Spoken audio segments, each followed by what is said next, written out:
Hello, this is Wes Bridle, and this is another Kingdom Calling update. This is the third in a series of 3 videos that we're doing. Again, all of these videos are updating you on economic circumstances happening since we shot the Coming Storm video in November. And there's a tremendous amount going on, so we want to keep you updated. But if you have not seen the Coming Storm video, I highly recommend you do so, because we spent an hour and a half telling you exactly what's going to happen in full context. And these are just updates about what's happened in the last week and a half. The first video we did that I shot today was on the crash. Second was on inflationary points. We're going to talk about gold right now in this video. There was a hearing at the CFTC last week, and there's a lot coming out. So I haven't shot one of these videos on this subject, so I'm going to kind of elucidate this a little bit. The hearing at the CFTC was based on, is the price of gold and silver manipulated? And so when you first hear that, it might sound kind of crazy. I didn't know what to think. I thought it might be just kind of crazy people saying that the price is manipulated. The more you start hearing about it, it sounds plausible. The more you hear about it, it becomes undeniable what's going on. And so I'm going to kind of paint that picture here in this video. Just some background. When the U.S. and other countries went off the gold standard, they set up the Bretton Woods, and that was in the 40s. And it basically set the price of gold to the dollar at $35. And all the big Western central banks came together and manipulated the price of gold and silver in order to keep the US dollar at $35, even though they were printing more money than they should have to make it really worth that. They did this for years. They denied it at the time, but later it became obvious. Everyone knew that it was happening. And part of the reason it stopped working for them, is France was a party to that. And then they pulled out and they said, no, we're going to take gold instead of dollars. Because at that time, US dollars were exchangeable for gold. You could walk in the Federal Reserve and take gold back for your dollars. France decided to do that, and so it broke up the system. We tried for a while, and then when Nixon was president, he just took us off the gold standard. Well, we've continually been printing too much money. The governments have always wanted to keep the price of gold and silver low because it makes people have to put their money somewhere, and gold and silver have always been money. So if they can keep the price of gold and silver low, then people will want to keep their currencies. So they've done this in a couple ways. For decades, central banks have been net sellers of gold. They're constantly flooding the market with extra supply to keep it low. Another thing that they do is they lend out or lease out their gold and silver so that the banks can use that money to short the gold. What they do is the banks borrow this gold from the central banks and then sell it on the open market, which produces cash for them. They can then invest that cash however they want. Well, this extra selling pressure on the market, again, is extra supply pushing down the market. But occasionally, if market forces push up the price too much, it can be a problem. And so in England this week, this past couple of weeks, there's been a big uproar because Gordon Brown, who's now the Prime Minister, used to be the Chancellor, and in 1999 sold more than half of England's gold at the absolute bottom of the market.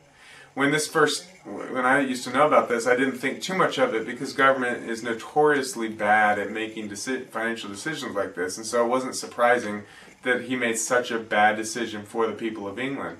But a lot of facts have come out that actually there's a lot more dubious to it, that maybe it wasn't just a horrible decision, but actually that he was selling assets of the people of England in order to protect a couple of big financial firms. And so basically it appears that that AIG, interestingly, and Bank of Rothschild, or House of Rothschild Bank, were heavily short the market, that they came up with a deal that the Bank of England would help them get out of their situation because markets had come up, and if they had to cover their shorts, then it would bankrupt these companies, and then perhaps more, it would be a huge financial catastrophe. So the Bank of England sold all the people's gold to help these two financial firms out of this mess. And of course the governments liked that these financial firms did the things that they did to get into this mess because that helped the British pound and all these other currencies. So I have a quote from the governor of Bank of England. He said this in front of 3 witnesses, and after the Washington Agreement in September-October 1999, Mr. George said, "We looked into the abyss. If the gold price rose further, a further rise would have taken down one or several trading houses, which might have taken down all the rest in their wake. Therefore, at any price, at any cost, the central banks had to quell the gold price, manage it. It was very difficult to get the gold price under control, but we have now succeeded. The U.S. Fed was very active in getting the gold price down. So is the UK."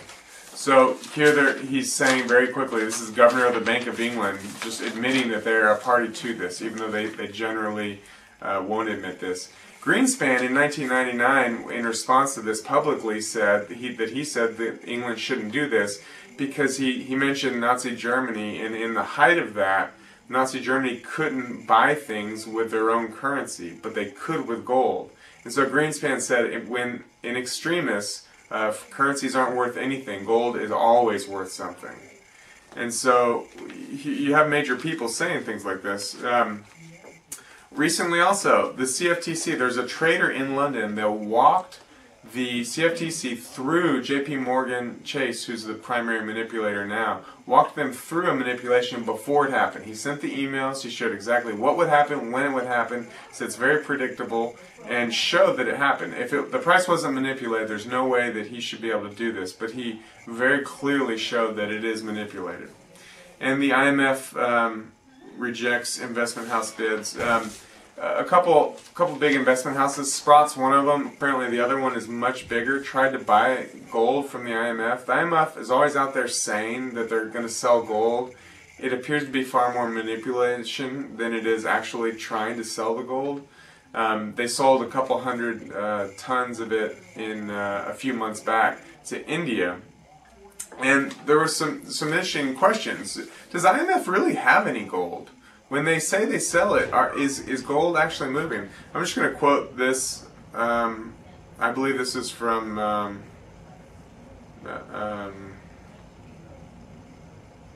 I'm sorry, I'm not sure who this is from, but I pinged the article when it happened. I titled it, "IMF Rejects Investment House Bids for Gold." If you doubt this, try asking the IMF yourself. Exactly where is the IMF's gold kept? In exactly what quantity? In what vaults? What are the refineries of the bars and the bar numbers? Is the IMF's supposed gold segregated from the gold reserves of its member countries or just mixed in with these reserves? When the IMF recently claimed to have sold gold to India, Sri Lanka, and Mauritius, did any gold leave any vault and move to another vault? If so, how much was moved from where to where? Can anyone outside the IMF even see the IMF's supposed gold? Will the IMF provide public access to its gold records, or will it conceal those records just as the U.S. Federal Reserve admits concealing its gold swap arrangements with foreign banks? So there's a lot of reason to think this gold doesn't really exist, that it's all accounting numbers and it's used to, again, manipulate. They refuse to answer these type of questions, so there's reason to wonder.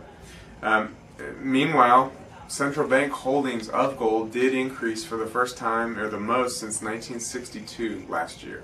So they're quietly saying one thing, they're quietly doing something very different, and I hope you're a part of this. We're actually going to do a symposium, I believe, in May, if you're in Austin and can make it, about gold in far more detail than this.